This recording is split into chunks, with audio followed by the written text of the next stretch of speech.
Serious problem on the way. How many of us still remember this man, ex-naval officer, the commander who exposed a lot of secrets during Buhari's administration?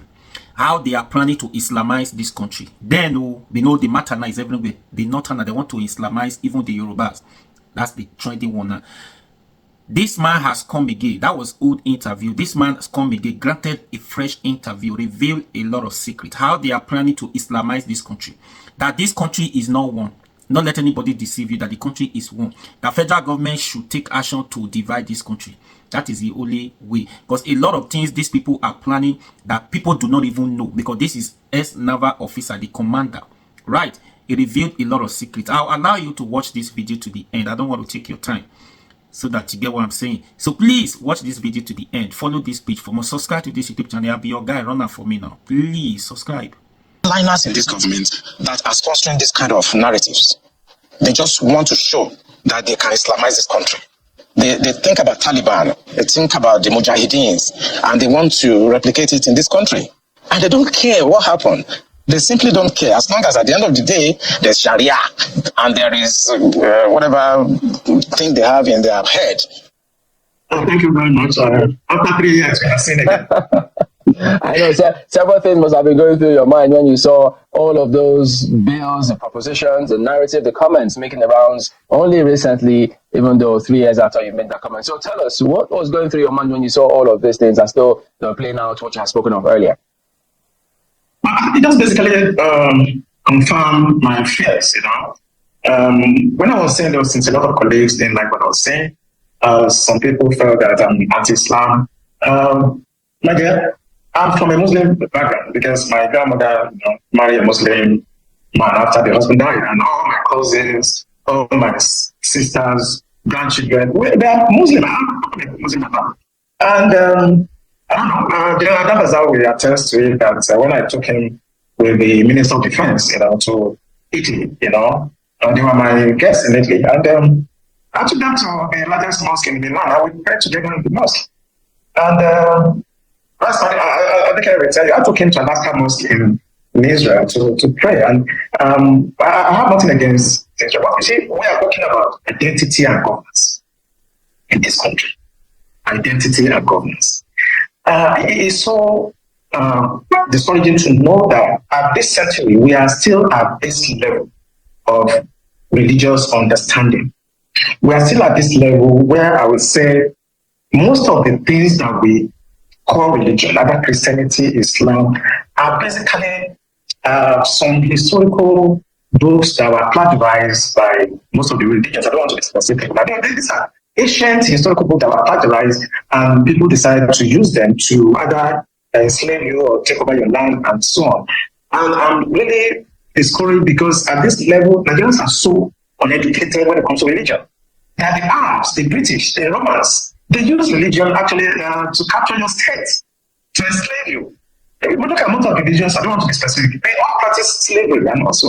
So for us to be at this point where we're supposed to be talking about the hunger that is pervasive in Nigeria today, the inflation rate, the poverty, we are basically sitting in the hollow chamber, and what we can discuss is that they want to remove personal from something, and that's what they are going there to do. When people are dying, people are committing suicide, families are collapsing, and they will sit down there and start talking about removing personal so that they can basically Islamize the country finally, because once you remove that personal, technically now Nigeria is Islamized. All right, I want to be able to get the understanding of that, because the places, the sections that were the places that they were looking for amendments to, sections 24, 262, 277, and 288. And what I'm seeing here, Ali Musao, at the time when he suggested these changes in the 1999 Constitution, removing the word personal whenever it is mentioned from the section, allowing Islamic law to stand on its own. Explain to me the correlation between that and Islamizing the country, just so we can understand where you're coming from on this debate. Yeah, where I'm coming from is very simple. We may think it's semantic, but it's not. Let's not just talk about issue of marriage, things that are person, maybe inheritance, maybe divorce, But if you look at the antecedents, Sankara started this by introducing something that is taking care of criminal laws Okay? So now they want to extend it. Instead of them to actually discuss the 1999 constitution, it is a fraud already. That constitution is a fraud. Now what you are doing now, you want to start, advancing the interest of those religious groups to actually now confirm that Nigeria is an Islamic state. And let me tell you something that people don't know. This thing was caused by the British between 1900 and 1960. They knew that they cannot govern the North except they allow them to practice their religion, and they were using their religious leader to basically govern them. It is called indirectly.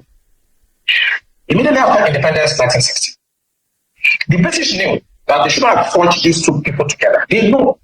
But because they want to achieve the divide and rule and to be able to conquer and take our resources and steal whatever they want to steal over the years, they merged these two people together. They could not govern the North and South under one religious or administration. They know. So they now give independence and match you people to work together. That was why the 1960 coup started. That was how the Civil War started. Now, 86, Babangida came with OIC stuff, trying to Islamize us. It didn't work.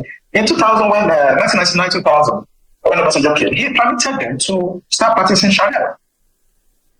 Today now, they want to consolidate it. Once you remove that person, all of us, whether you are outside Igbo, Yoruba, Ijukun, the Christian, traditional, you are now under the law, the Islamic law, because they put it in the constitution. Like listening to the member that was representing Ahoda East, Abu Anudua Federal Constituency, River State. I want to get his words. He said personal matters that was envisaged, he says, by the people who drafted this constitution. And I want to quote him. The implication is, if the word personal is removed, Islamic law would have broader implications. The word personal was put there for a reason. Let's talk a bit about this whole conversation about Islamizing the country with our population and our dynamics. Is it possible that someone can sneak this in at some point and force all of us under some sort of regulation that we do not ascribe to? Is it possible that this can happen in this country? It is possible, and don't be deceived. It's going to happen. Do you know Constantinople? Today's Turkey?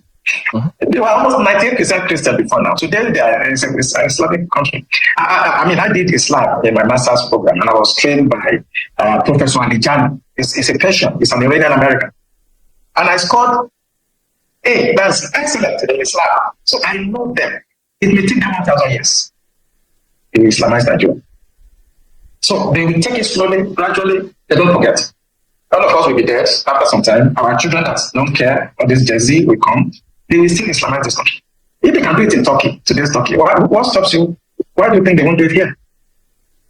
Except we take steps now. Because we are the ones that are talking about these things. Our next generation in 50 years will not even care. You understand? So I'm thinking that if some part of the country, I don't want to be specific, if they feel strongly about an ideology, a religious, but I think they can restrict it to their area. And I think maybe Tinubu should do well by developing this issue of regional autonomy where everybody should organize themselves. Or at worst, let the country actually go apart and you can do whatever you want in your area. I've come to that conclusion that I don't think we can stay together because of this very strong belief about religion. So it's either we stay together or people should mind their religion and stay where they are and practice what they want. Imposing it on others is wrong. I study Islam and I don't want to talk blasphemy here. If I start talking about Islam in the next 3 hours, we will not live here. No, we don't want you to talk blasphemy either. Talking about our country, we are not a religious country, so to on paper. We're a secular nation. What kinds of conversations should we be having with the Nigerian people, especially the younger generation, about how to ensure that we remain secular, where you can practice your religion in any part of the country that you please without imposing your views or belief systems on any other person? What kind of conversations should we be having? And what should our lawmakers be thinking at the back of their minds? At least they've made the first step, which is dropping this bill and ensuring that it doesn't go through. But in subsequent conversations that you said will inevitably come up, what should we be doing as a people to ensure this doesn't happen? I'm going to be extreme. For me, if you look at Sudan, or we have now North Sudan, South Sudan, I think we should have Northern Nigeria and Sudan. Where they can practice whatever they want. There's no dialogue because they will not stop I've told you it may take 1,000 years. They will still do it. But if you let everybody go their way, maybe you have enough.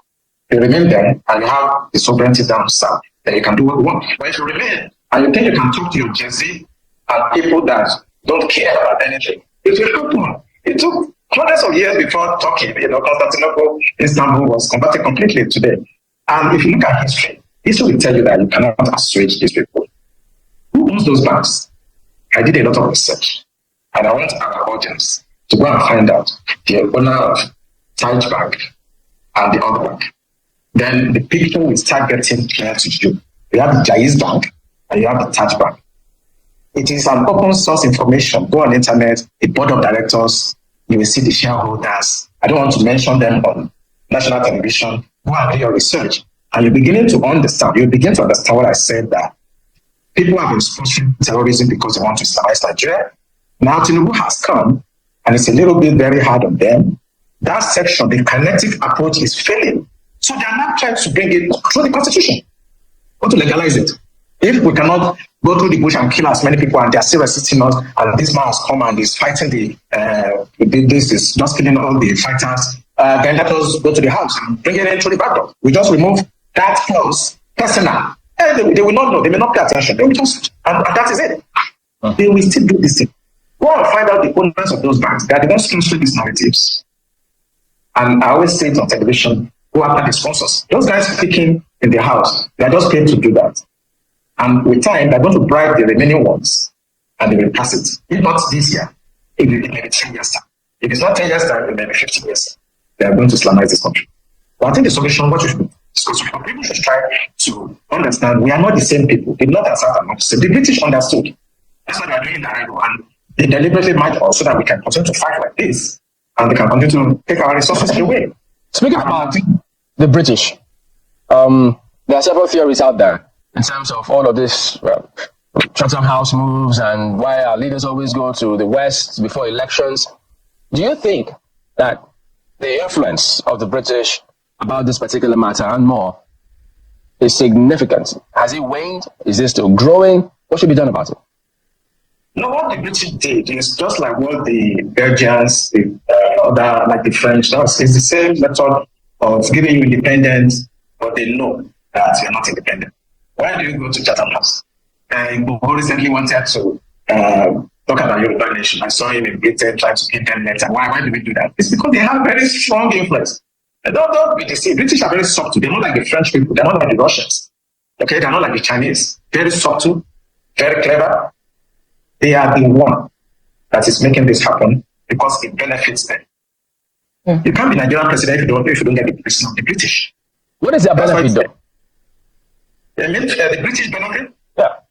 It's economy. There's no other thing. It's just to be able to take your resources. So look at something. Look at all your gold and things that are mining every day. I start going to the CBN coffers. It's going to individuals and the British and the Arabs also that are actually orchestrating some of this Islamic thing you're seeing. Jaiz Bank, this one bank. They are external. They are sponsoring these narratives and they are benefiting by taking your resources away because they have some foolish Nigerians that they can use to help them to cut away your uranium, your gold, your silver, and so on. That's why all the time we never get leadership right. They are the one. And I don't want to talk too much, including the United States. You cannot be president in Nigeria if they don't actually give you their blessing, including France now. France is very strong. They have very strong influence on us now. How it happened, I don't really know about the line, but the French seems to be... So wait, how are we dealing with all of this? If France is strong, but they have the influence on us now, what about the US and China? Former President Buhari we had a lot of loans from China. So all those countries have influences here.